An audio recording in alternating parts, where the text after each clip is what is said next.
Hi, it's Maggie the Irish Gypsy here to bring you your April 2021 general reading. We are looking at the first 2 weeks of April, so from the 1st to the 15th, and this reading is for the earth sign of Virgo. Welcome everyone. Hope you're all safe and well wherever you're at. Thanks for taking the time to tune into this video, for following my YouTube channel, for all your donations, support, feedback, comments. All welcome and appreciated. Thank you. Please hit that subscribe and like button if so inclined. So this reading is for the earth sign of Virgo for the first 2 weeks of April 2021.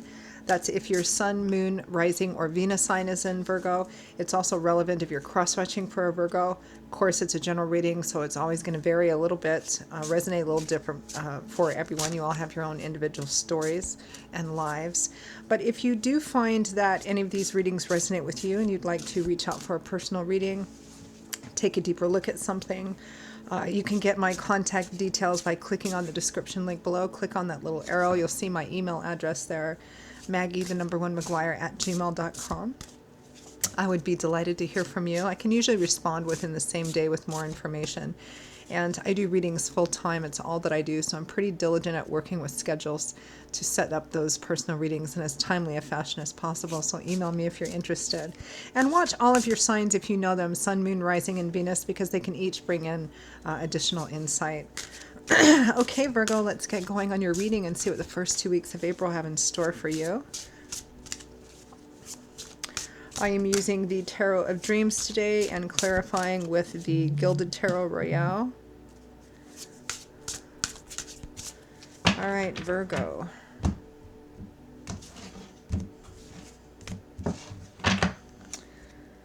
We begin with the Ten of Swords. So something difficult is at an end, coming to an end. The Four of Wands, happy home, harmony, stability, balance.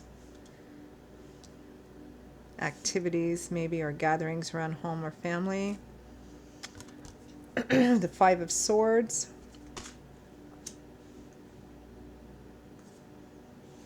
The Eight of Coins.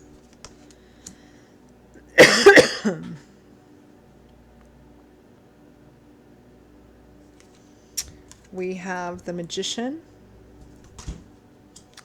with the Wheel of Fortune. Beautiful, ends beautifully. From the bottom of the deck, the overall energy is the Moon. It feels very much, Virgo, like something happened, maybe quite recently. Recent past can vary. It could be yesterday, it could be last week, it could be 6 months ago. But it feels like something happened. For some of you, it might be at work or in the work environment somehow. Maybe somebody stabbed you in the back because they were being overly ambitious, or you were passed over for something you felt belonged to you. That's what I'm kind of getting. It might be that you did that to somebody else at work too. The reason I say work is because we have the Three of Coins here, which is the work card, nose to the grindstone, working hard, working a lot.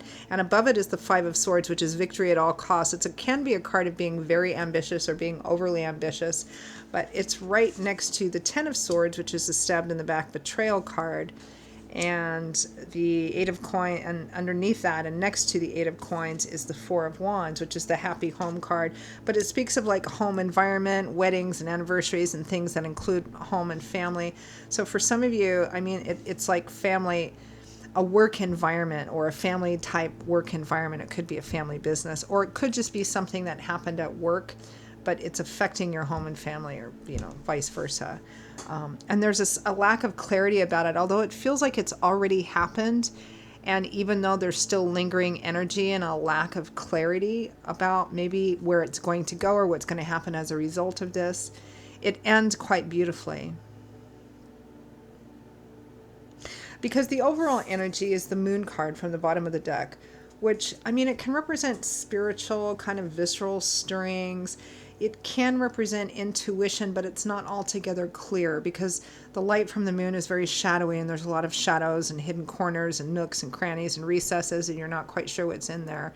So while you may feel a pulling or a stirring, like what's going on and what is that and what's going to happen, it's not entirely clear. So whatever the situation is, there is a bit of lack of clarity. I think maybe on the outcome of what something's going to be. Something, it looks like somebody either did something to you, or maybe you did something to somebody else, or something was viewed as a betrayal or something of that sort. There is some energy here about somebody wanting to win at all costs, or somebody, being very ambitious, particularly in regards to work or a project or something like that. And somebody feeling betrayed, possibly in the work or project environment. I mean, from a love standpoint, it could be love. I'm not feeling a strong pull towards that, but you could kind of translate that same energy to a love relationship. Clarify the moon.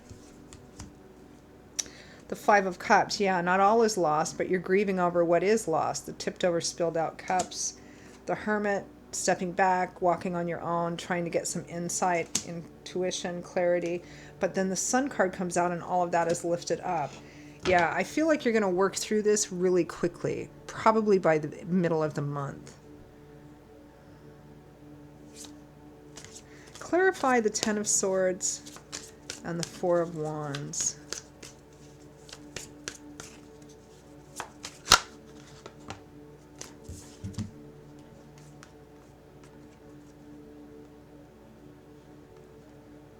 The Four of Pentacles, withholding, somebody being stingy.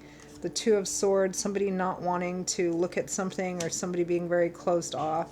But then we have the Star, which is restored, renewed hope, faith, and optimism.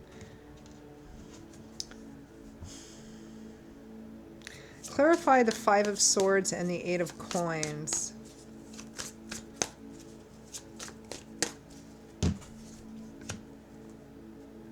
The Ten of Swords again. So the Five of Swords is a card that represents a hard-won victory, winning at all costs, even if it costs relationships and people. And that can be positive if you need to leave behind people who are exploitative or, deceptive, or just really unhealthy or toxic. But this can represent a betrayal that comes from somebody wanting what they wanted at all costs, regardless of what the cost was to everybody around them. And of course, feeling stabbed in the back as a result of that, or thrown under the bus. The Hanging Man, no action yet, still watching things play out, which is what I'm getting. It feels like you're in an in-between time of something happening and the results, but you're kind of like in the middle. And then the Eight of Wands, which is activity, action, travel, decisions, conversations. The Emperor, the head cheese, the big honcho, a boss, a CEO, VIP, a judge. This feels like things are very much in play, but they're going to be revealed and resolved quickly. Because it feels like that happens, actually. For some of you, this might be like a situation at work, and a bunch of bad stuff happened. And of course, this is a general reading, so the gist of that is going to vary per person, especially if it's a love relationship reading. But like betrayal and somebody just being so focused on what they wanted that they didn't care what it cost the people around them, or maybe being, it could be like wanting a raise, wanting a promotion, wanting a certain job position, and it being taken away by somebody you thought was your friend or colleague or something like that. And it may be that some higher up individual, is represented by the Emperor here, might be an Aries or a fire sign male, but somebody in a position of seniority, status, decision-making ability, coming in and kind of saying, okay, look, I've reviewed it, and this is the way and this is my decision, and this is what it's going to be. Because the Magician and the Wheel of Fortune at the end are beautiful. And the Magician is all about your being able to manifest through your talents and hard work and experience and knowledge, like everything that you want. The Wheel of Fortune in the upright, which is good luck and good fortune. It's a major arcana card, and typically we don't have control over that energy because it's God, Spirit, angels, and guides. But the Magician means that your talents and hard work makes this Wheel of Fortune manifest for you. Let's clarify that, because it feels like there's there's news, or there's a decision that comes down, or something that resolves this, or puts an end to it, but in a pretty nice way for you. The Page of Swords, here's the message. The Ace of Pentacles, new beginnings, a new role, a new job, moving, relocating. The Nine of Pentacles, financial and material self-sufficiency and independence. you know, the Nine of Pentacles is somebody who's worked really hard to get to where they're at, kind of like that magician energy. And it's either now paying off or it's about to start paying off for them, because everything that she's enjoying, she's surrounded by things which symbolize wealth and comfort and luxury. She's worked really hard to get to that place, to get to this place. And it is coming through to you. For most of you, it looks like around mid-April or so, maybe because of a decision that's coming down in spite of something that happened that looks perhaps quite difficult to deal with. So some great reading. It ends really nicely. So Virgo, that is your reading for the first 2 weeks of April. I hope you enjoyed it. It's an incredibly positive reading. As always, feedback is always appreciated. And again, if this reading resonated with you, or if any of them do, and you'd like to maybe take a deeper look at something, reach out for a personal reading. Email me directly at maggie1mcguire@gmail.com. I'd be most happy to hear from you. You can also click on the description link and get that contact info as well. I will see you all in a couple of weeks for the April mid-month readings. Until then, stay safe and well. I hope to see you back here again soon. Bye-bye.